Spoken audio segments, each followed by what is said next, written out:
Quay, Jalasi, and Deloisi Julie. Hello and welcome. My name is Julie. Thank you so much for having me be with you today again to share some stories and a song. And today I was thinking of a story that was not quite so long ago. Now this is a story of when I was a little girl and my dad would take me over to the sandhills from Lennox Island.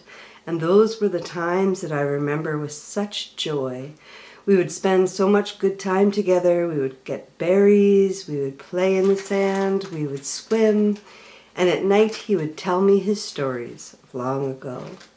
And most of his stories had one main character, and that was a little fox named Ruddy the Fox. And all of his stories would always begin with a long, long time ago. So I continue to do that in a lot of the stories that I tell. But it starts off like this. A long, long time ago, there was a little fox, and he lived with all of his animal friends there in the sandhills. And one year, it was very, very cold, and the spring didn't seem to want to come. So the animals were getting very cold and very hungry. They did not know what to do. So they all had a big meeting. They gathered all of the animals together. And after a few hours of knowing absolutely not an idea of what they could do, the bigger animals decided to go back to their dens because they knew that they could sleep until it was time for them to wake up. That left all the little animals running around trying to figure out what to do. So, after some time and some discussion, Ruddy the Fox looked over, and down low on the horizon was a little star that was peeking up, and it was close to the water. So they thought, if they could get up high enough, they could reach that little star and pull it just a little bit closer, and maybe it would warm up their beautiful little island. So they all raced to the edge of the shore. There was one big tree there, so they all climbed up on the tree to see if they could reach, but they couldn't reach. So they climbed up on each other's backs, and they still couldn't reach. And then the last animal, a little tiny mouse, climbed up the tree and up the backs of all those animals. And he reached up his little paw as high as he could, and he grasped a tiny little beam of light that was coming from the star. And he pulled with all of his might. And that little star moved just a bit closer, enough that they could start to feel the warm breezes coming, enough that they knew that spring was finally here.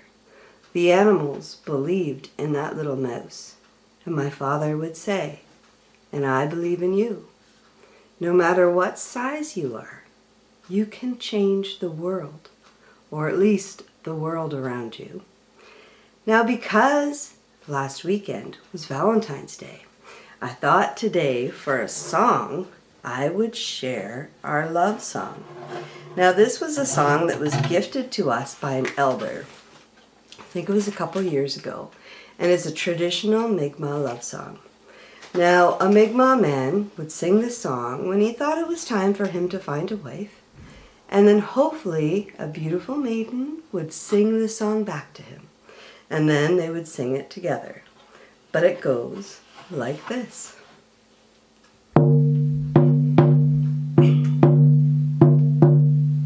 Maliata noa el bitwa maega el mi bidaweda Maliata noa. And as I said, hopefully a young maiden would hear it and sing it back. Maliata noa el bitwa maega el mi bidaweda Maliata noa. And that is a traditional Mi'kmaq love song that was captured by an elder in Cape Breton and gifted to us. So I hope you enjoy the story and the song today, and I will be seeing you again really soon. Walaleo, and thank you.